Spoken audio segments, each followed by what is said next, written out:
തിരക്കഥാകൃത്തുക്കള് അവര് ഒരു പ്ലാറ്റ്ഫോം ഉണ്ടാക്കി തന്നാലേ നമുക്ക് കളിക്കാൻ പറ്റുള്ളൂ. എനിക്ക് വേണ്ടിയിട്ട് ഉള്ള കഥാപാത്രങ്ങൾ അവർ സ്റ്റിച്ച് ചെയ്തിട്ടുണ്ട്.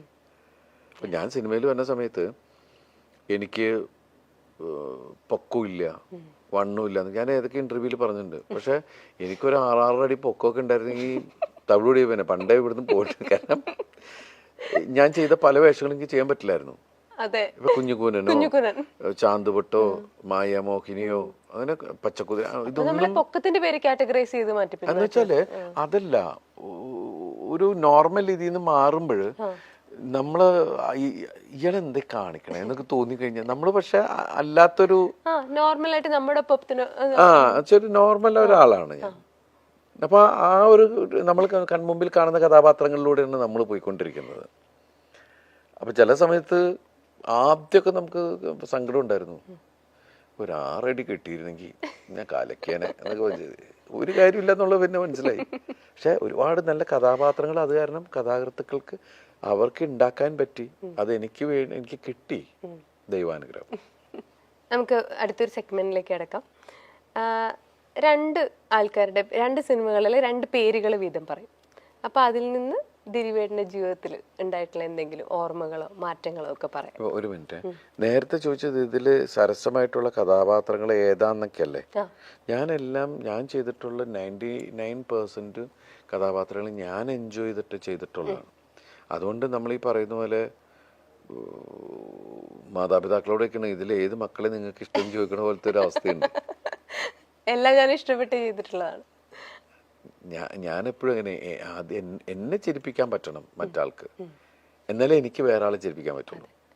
അങ്ങനെയാണ് നമ്മൾ സ്ക്രിപ്റ്റ് വായിക്കുമ്പോൾ നമുക്കൊരു ജഡ്ജ്മെന്റ്. ഇപ്പം ആദ്യമായിട്ട് ആ കഥ വായിക്കുമ്പോൾ ദിലീപായിട്ട് അല്ലെങ്കിൽ ആ ഒരു ക്യാരക്ടറായിട്ട് നമുക്കത് ഒരു വേറെ ആളുടെ വ്യൂ പോയിന്റിൽ നിന്ന് കണ്ട് നമുക്ക് ചിരിക്കാൻ പറ്റുമെങ്കിൽ മാത്രമല്ലേ അത് പ്രേക്ഷകരിലേക്ക് വർക്കാവുള്ളൂ. ഞാൻ എൻ്റെ റൈറ്റർ അല്ലെങ്കിൽ എൻ്റെ ഡയറക്ടർ അതിനെക്കുറിച്ച് സംസാരിക്കുമ്പോൾ ഞാൻ കഥ കേട്ടിരിക്കുമ്പോൾ തമാശയാണെങ്കിൽ തമാശ ആവണം, ഞാൻ ചിരിക്കണം. ഞാൻ കഥയൊക്കെ ആയിരിക്കണത് എന്നാ പിന്നെ ചിരിപ്പിക്കും നിങ്ങളെന്നും പറഞ്ഞിട്ടാണ്. കാരണം എന്താണെന്നറിയോ, ഞാൻ ഇതുമായിട്ട് വരുമ്പോ എന്നാ പിന്നെ ചിരിപ്പിക്കുന്നു പറഞ്ഞിട്ട് അവരിയ്ക്കണേ ഓഡിയൻസ്. തീർച്ചയായിട്ടും. അപ്പൊ എനിക്ക് ചിരിക്കാൻ റെഡി ആയിട്ടാണ് അവര് ചിരിക്കാൻ റെഡി എന്ന് വെച്ചാൽ അതിൽ കാര്യം ഉണ്ടാവണം. ഇപ്പൊ നേരത്തെ തന്നിരുന്ന ഒരു എന്താ പറയാ, നമുക്ക് തന്നിരുന്ന ഒരു എന്താണ് അതിന് കറക്റ്റ് വേർഡ് പറയുന്നത് വെച്ചിട്ടുണ്ടെങ്കിൽ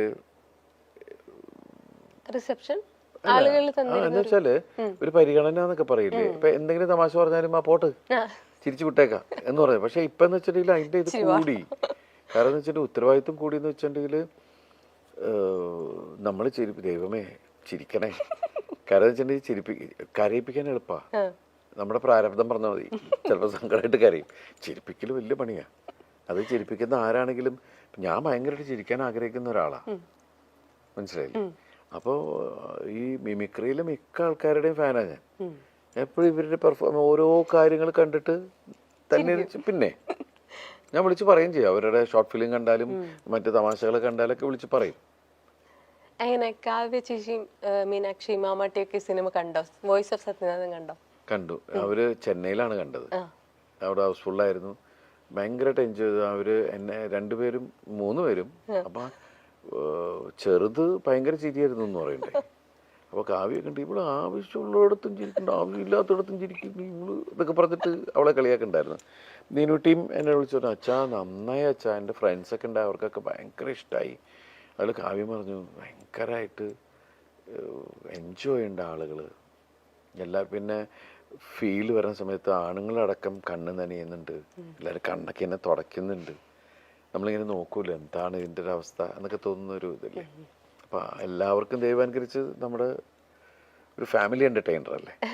മാമാട്ടി എങ്ങനെ പഴയ പടങ്ങൾ ആ ക്ലിപ്സ് ഒക്കെ കണ്ടിപ്പോഴും ആ കോമഡികൾ എൻജോയ് ചെയ്യുന്നുണ്ടോ? മാമാട്ടി ശരിക്കും പറഞ്ഞാൽ ഈ അടുത്ത കാലത്താണ് നമ്മുടെ സിനിമകൾ കാണാൻ തുടങ്ങുന്നത്. അങ്ങനെയാണ് ഇവള് എൻജോയ് ചെയ്യുന്നത് കണ്ടപ്പോഴാണ് നമ്മൾ ഓരോ സിനിമകൾ കാണിക്കാൻ. അപ്പൊ മായമോഹിനി കണ്ടപ്പോ അച്ഛൻ എന്തൊക്കെ കാണിക്കണേ എന്നൊക്കെ ചോദിച്ചു. അങ്ങനെയൊക്കെ ഉള്ള സാധനങ്ങളൊക്കെ ആയി. ആൾക്കിപ്പോൾ ഈ ഒക്ടോബർ ആകുമ്പോൾ 5 വയസ്സാവും. അതെ. അതെ. അപ്പൊ സിനിമ കണ്ട് ആ കോമഡി ഒക്കെ മനസ്സിലായി തുടങ്ങിയിട്ടുണ്ട് ഇപ്പൊ എന്തായാലും. അപ്പൊ ഇനി ഒരു ഫാനോട്, ഒരു സ്ട്രോങ് ഫാനോട് വന്നിരിക്കുകയാണ്. ഓക്കെ, അപ്പം ഈ പടങ്ങളെ കുറിച്ചൊക്കെ പറയുമ്പോൾ അല്ലെങ്കിൽ ഈ ആളുകളെ കുറിച്ച് പറയുമ്പോൾ ദിലീപേട്ടന് ജീവിതത്തിൽ ഉണ്ടായ ഒരു മാറ്റം എന്താണെന്ന് പറയാം. സല്ലാപം, കഥാവിശേഷം, ഈ 2 പടത്തിൽ നിന്നും ദിലീപേട്ടന് ഉണ്ടായ ഒരു മാറ്റം. സല്ലാപം ശരിക്കും പറഞ്ഞാൽ എൻ്റെ ജീവിതത്തിലൊരു ടേണിംഗ് പോയിന്റാണ്. ആസ് ആൻ ആക്ടർ ഉറപ്പായിട്ടും അവിടെ നിന്നാണ് എൻ്റെ ഒരു പലരുടെയും വിചാരം അതാണ് എൻ്റെ ആദ്യത്തെ പടം സല്ലാപം. അതിന് മുമ്പുള്ള പടങ്ങൾ ചിലപ്പോൾ അവരുടെ അത് അത്രയും ജനഹൃദയങ്ങളിലേക്ക് ഇറങ്ങി ചെന്ന ഒരു കഥ. പിന്നെ കഥാവിശേഷം എനിക്ക് ഇഷ്ടപ്പെട്ട സിനിമകളിലൊന്നാണ്. ചന്ദ്രേട്ടൻ്റെ, എനിക്ക് തോന്നുന്നു ചന്ദ്രേട്ടൻ്റെ മകന് ഫീൽ ചെയ്ത ഒരു ഇൻസിഡൻറ്റിനെ ബേസ് ചെയ്തിട്ടുണ്ടാക്കിയൊരു കഥയാണ്. ഞാൻ ഇപ്പോഴും എന്തൊരു മൂഡാണ് ആ പടം. ഇയാളുടെ ഒരു ട്രാവലിങ്, പല ഭാഷയിലുള്ള ആളുകളും, വേറൊരു അയാൾ ഒളിപ്പിച്ചിരിക്കുന്ന ഒരു മിസ്റ്ററിയും. അത് ചില സമയത്ത് സൂയിസൈഡ് എന്ന് പറയുന്നത് രക്ഷപ്പെടലാണ്. ചിലത് താങ്ങാൻ പറ്റാണ്ടാകുമ്പോൾ പോവുക എന്ന് പറയുന്നത്. പക്ഷെ അതൊരു അതിനോട് അതല്ല ശരിക്കും വേണ്ടതെന്നുള്ളതാണല്ലോ. നമ്മൾ ഫൈറ്റ് ആണല്ലോ ലൈഫ് എന്ന് പറയുന്നത്. ഒരു ജന്മമുള്ളൂ, അത് നമ്മൾ ജീവിച്ചു തീർക്കാം. പക്ഷെ ചിലർക്കത് പ്രഷർ, ഈ പറയുന്ന ഞാനിങ്ങനെ സംസാരിച്ചിട്ടും എനിക്ക് തോന്നിയിട്ടുണ്ട് 2020 എന്ന സമയത്താണ് പ്രഷർ താങ്ങാൻ പറ്റാതെ. എന്നിട്ട് ഞാൻ ഇവിടുന്ന് വേറെ രാജ്യത്തേക്ക് പോയി. കാരണം ഇവിടെ നിന്ന് കഴിഞ്ഞാൽ ചിലപ്പോൾ എല്ലാ അത്ര കുഴപ്പമായി പോയി മെന്റലി. എന്നുവെച്ചാൽ ഒന്നും നടക്കുന്നില്ല, ഒന്നും നീങ്ങുന്നില്ല എന്ന് തോന്നുമ്പോൾ ഉള്ള ഒരു, നമുക്ക് ഇത് എല്ലാവർക്കും ഉണ്ടാവുന്നതാണ്. പക്ഷെ ഇപ്പൊ തോന്നും അങ്ങനെയല്ല,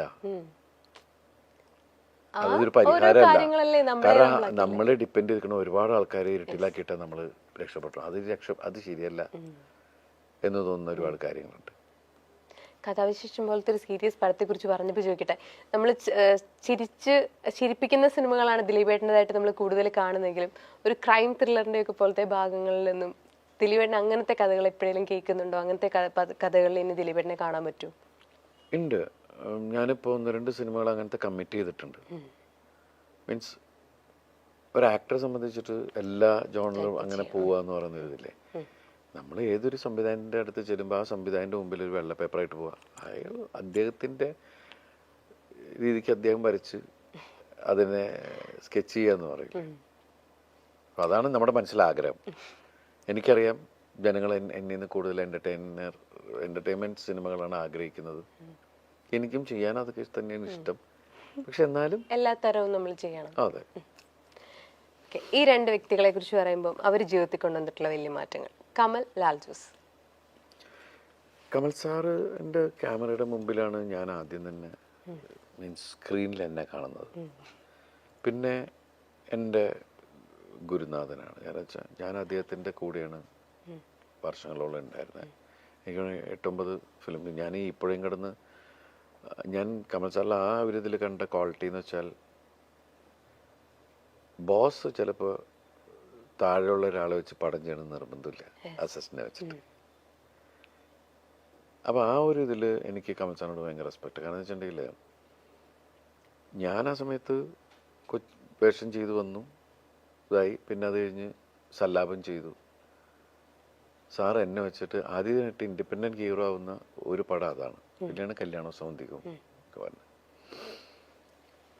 അദ്ദേഹം ഇപ്പോൾ വീണ്ടും അവരിപ്പോൾ ഷൈനിനെ വെച്ചിട്ട് സിനിമ ചെയ്യുന്നുണ്ട്.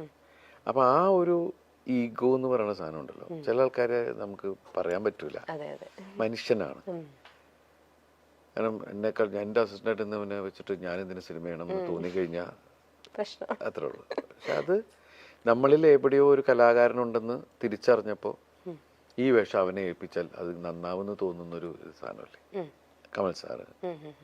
പിന്നെ നല്ല മ്യൂസിക് സെൻസും കമൽ സാറിൻ്റെ പാട്ടുകളൊക്കെ കണ്ടറിയാം. ലാൽ ജോസ് ആണെങ്കിൽ എനിക്ക് എൻ്റെ സഹോദരനാണ്.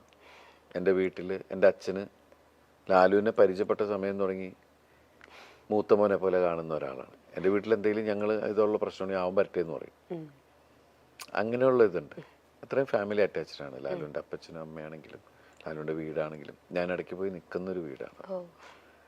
എനിക്ക് എൻ്റെ അമ്മയുടെ വയറ്റിൽ ജനിക്കാതെ പോയൊരു സഹോദരൻ. അതാണ് എൻ്റെ എന്ത് വിഷയത്തിനും എൻ്റെ ഒപ്പം നിൽക്കുന്ന, എനിക്ക് വേണ്ടി പടവെട്ടുന്ന ഒരാളാണ്. അതാണ് ലാൽ ജോസ്. എനിക്ക് ഭയങ്കര ജെന്യൂനായിട്ട് തോന്നിയ ഒരാളാണ്.